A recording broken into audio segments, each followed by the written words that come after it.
नमस्कार, जम्मू परिवर्तन में आपका स्वागत है और मैं हूँ आपके साथ रूपाली शर्मा। आज के मुद्दे की बात करें तो एक्साइज़ डिपार्टमेंट एक ऐसा डिपार्टमेंट रहा है जो लगातार जो है सुर्खियों में रहा है और अगर बात करें अब की तो एक बार और जो है लगातार जो एक्साइज़ डिपार्टमेंट की बात करें तो सुर्खियों में देखने को मिल रहा है कि लगातार जो है विवाद भी उठ रहे हैं और किस तरीके से जो एक्साइज़ डिपार्टमेंट की बात की जाए तो वो लगातार जो है सुनने को मिल रही है और जिस तरीके से सुर्खियों में रह रहा है तो काफ़ी सारी बातें जो है सामने आ रही है। मेरे साथ आज जुड़ चुके हैं मेरे सहयोगी सनी दुबे जी, तो उनसे पूछते हैं कि आखिर क्या कुछ वजह है?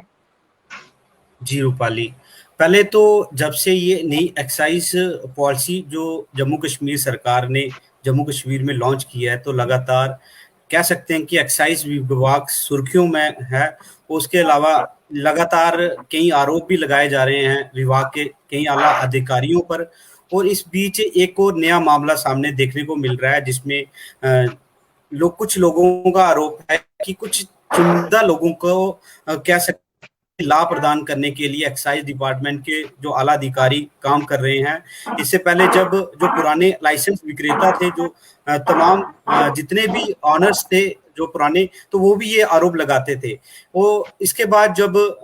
ई बिडिंग स्टार्ट की सरकार की तरफ से, जो एक्साइज डिपार्टमेंट की तरफ से, तो उसके बाद लगातार आपने देखा होगा कि जो पुराने लोग थे, जो ने कह सकते हैं कि उनको निराशा थी। और इस बीच जब लाइसेंस जारी हुए तो आम जनता भी इसके विरोध में आ गई और लोगों का साफ कहना था कि बड़े स्तर पर यहाँ पे कह सकते हैं कि यहाँ पर लाइसेंस बांटे जा रहे हैं। और कहीं ना कहीं जम्मू कश्मीर में शराब की बिक्री से कई लोग, एक ऐसा दड़ा भी था जो जी। नाराज था। और जिसके बाद आपने देखा होगा लॉकडाउन के बाद जब दोबारा दुकानें खुलती हैं तो काफी ज्यादा दुकानें खोली गई, लेकिन उस बीच भी कई ऐसी दुकानें हैं जिनको आज तक मंजूरी नहीं मिली। और जिसकी वजह से आपने देखा होगा कि वहां लगातार भीड़ भी काफी ज्यादा देखने को मिलती है। और कई लोग वहां पे खड़े रहते हैं और एसओपी जो भी गाइडलाइंस है उसकी धज्जियां उड़ाई जा रही हैं। और कहीं ना कहीं इसका आरोपी बताया जा रहा है कि एक्साइज डिपार्टमेंट के जो आला अधिकारी हैं। कुल मिलाकर आपकी जानकारी के लिए बता दूं कि 228 दुकानें यहाँ पे खोली जानी थी जम्मू कश्मीर में, लेकिन उसमें से 160 दुकानों को यहाँ पर खोल दिया गया, लाइसेंस जारी कर दिए गए हैं। लेकिन तमाम प्रक्रिया पूरी करने के बाद भी 40 दुकानें ऐसी बताई जा रही हैं जो कहीं ना कहीं अभी तक उनको मंजूरी नहीं दी जा रही है प्रशासन के आला अधिकारियों की तरफ से। सिर्फ बिडिंग प्रोसेस उनका पूरी तरह से कंप्लीट है।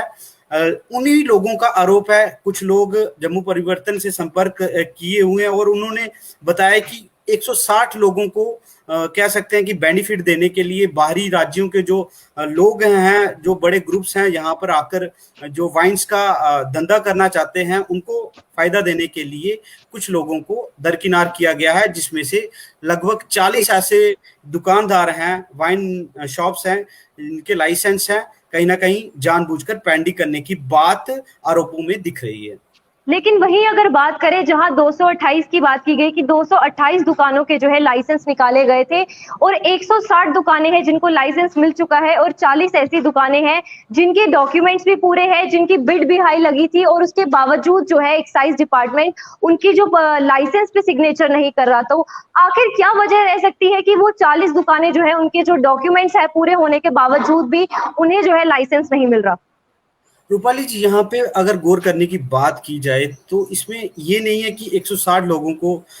लाइसेंस जारी हो गए और 40 को नहीं दिए गए। सबसे बड़ी बात यह कि एक आम जनता क्या चाहती है। आम जनता की एक धड़ा ऐसा भी है जो जहाँ पे जम्मू कश्मीर में जो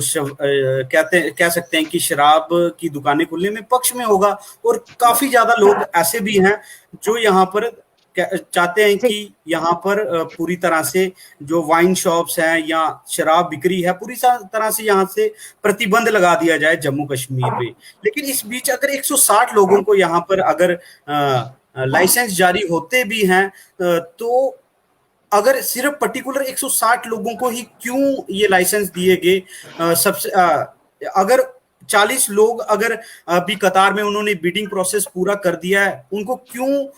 क्या कह सकते हैं अभी भी कतार में रखा हुआ है, जिसकी वजह से उन लोगों का कहना है कि अगर फायदा दिया जाए तो सभी को दिया जाए, नहीं तो जी। अगर कहीं ना कहीं लोग भी खफा हैं, तो उनका भी कहीं ना कहीं वो कहते हैं डॉक्यूमेंटेशन पूरी हो चुकी है और 40 के करीब करीब लोग बताए जा रहे हैं। 160 लोगों को ही क्यों यहाँ पर फायदा दिया जा रहा है और 40 लोगों को आखिरकार दरकिनार क्यों किया जा रहा है। वही 40 दुकानें ऐसी हैं जो कहती हैं कि उन 60 दुकानों पे जो बिक्री है कहीं ना कहीं वहां पे प्रभावित की जा रही है, ट्रांसफर की जा रही है, और कह सकते हैं कि एक राजस्व को भी काफी ज्यादा नुकसान देखने को मिल रहा है सरकार के, जो हर एक साल इसकी तुलना में, अगर पिछले साल की तुलना में अभी की बात करें तो सरकार का कहना है कि उन्होंने यहाँ पर बिक्री को बढ़ावा देने के लिए, यानी कि यहाँ पर जो कह सकते हैं कि टैक्स कलेक्शन को बढ़ावा देने के लिए प्रयास किया है, लेकिन टैक्स तो काफी ज्यादा कम हो रहा है और कहीं ना कहीं चूना लग रहा है, इन लोगों का कहना है। और आरोपों में साफ दिखाया जा रहा है कि सरकार के खजाने को काफी ज्यादा चपल लग रही है सरकार के इस फैसले जी सनी, बिल्कुल। अगर साथ ही साथ बात की जाए, जहां बात कर रहे हैं कि एसओपीज की जो है धज्जियां उड़ाई जा रही है, जहां शाम को देखा जाता है कि किस तरीके से लगातार जो है वाइन शॉप्स के बाद जो है कितना रश जो है वहां बाहर देखने को मिलता है, और दूसरी तरफ वही देखने को मिलता है कि काफी सारे जो लोग हैं इसके खिलाफ भी हैं कि वाइन शॉप्स जो है वो बंद हो जानी चाहिए। और साथ ही साथ अगर पिछले कुछ समय की बात करें तो ये भी मुद्दे सामने आए थे कि स्कूल, कॉलेजेस या फिर ऐसी कोई धार्मिक स्थल है, उससे एक लिमिटेड दूरी जो है उसके बाहर जो है ठेके जो है वो बंद हो जाने चाहिए, और इस पे भी लगातार जो है प्रदर्शन चला। तो उसके बावजूद आपको लगता है कि क्या जो ये 40 दुकानें हैं जिन्हें लाइसेंस नहीं मिल रहा है, क्या ये उसको ध्यान में रखते हुए देखा जा रहा है? बिल्कुल, अगर बात करें, अगर रूपाली जी अगर बात करें 160 लोगों को एक अमाउंट, अगर आप तुलना करें कि 40 बहुत कम है, 160 अगर ऐसा अगर सरकार ध्यान में रखा होता तो वो बिडिंग प्रोसेस को पूरा नहीं करती, और बिडिंग प्रोसेस को अगर उसने पूरा किया है प्रॉपर्ली, उन्होंने गाइडलाइंस फॉलो किया, सिर्फ 160 लोगों को अगर उसका फायदा दिया गया है, तो आप समझ सकते हैं कि जो कह सकते हैं कि लोग वहां पर काफी ज्यादा इकट्ठा हो रहे हैं। 160 अगर पहले भी यहाँ पे जो जितने भी वाइन शॉप ट्रेडर्स थे, यहाँ पे दुकानें थी काफी ज्यादा थी,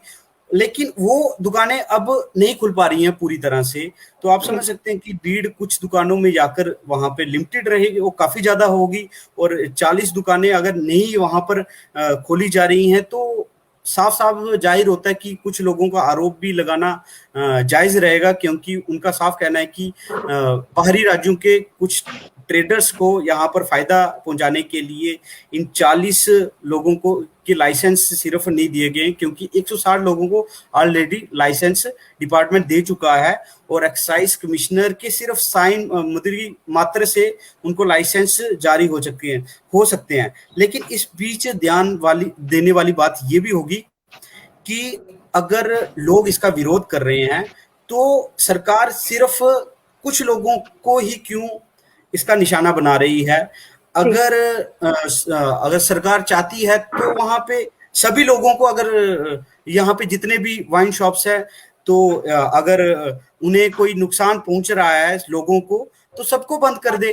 सिर्फ 40 लोगों को ही नुकसान पहुंचाना, कहीं ना कहीं आप उनकी तरफ से भी कह सकते हैं कि विभाग के जो आला अधिकारी हैं उन पर उंगली उठाना है, और कहीं ना कहीं उनकी जो तमाम जो आरोप हैं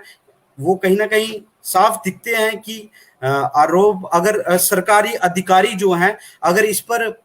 वो अगर पूरी तरह से स्पष्ट करें कि जम्मू कश्मीर में जो एक्साइज पॉलिसी है क्यों, किस कारणों से विवादों में है, क्यों लोग इसका विरोध कर रहे हैं, तो कहीं ना कहीं सरकारी अधिकारियों को सामने आना चाहिए और स्पष्ट करना चाहिए कि जम्मू कश्मीर की जनता क्या चाहती है, और उसके अलावा जो लोग आरोप लगा रहे हैं उनके आरोपों को भी कहीं ना कहीं उनका जवाब देना चाहिए। जी बिल्कुल, धन्यवाद सनी, इतना जो है हमारे साथ अपने विचार जो है साझा करने के लिए। इस टॉपिक पे अगर बात की जाए तो कहीं ना कहीं अगर देखा जाए तो सरकार की तरफ से भी जो है वो भी पक्ष देखा जाना चाहिए, और अगर व्यापारी वर्ग की बात की जाए, जो ट्रेडर्स हैं या जो वाइन शॉप्स के ओनर है, तो उनकी तरफ से भी देखा जाना चाहिए। लेकिन कहीं ना कहीं अगर बात करते हैं जनता की, तो सबसे अहम सवाल उनका उठता है कि उनके ख्यालात जो है, उनके जो विचार है वो किस तरीके से सामने आते हैं। तो आज मेरे साथ मेरे सहयोगी सनी ने बताया कि किस तरीके से जो है लगातार सुर्खियों में जो रहने वाली एक्साइज पॉलिसी है, अब उसके क्या कुछ नतीजे जो है सामने आए हैं। फिलहाल के लिए हमारे साथ जुड़े रहने के लिए धन्यवाद। मुझे और मेरे दोस्त को दीजिए इजाजत। नमस्कार।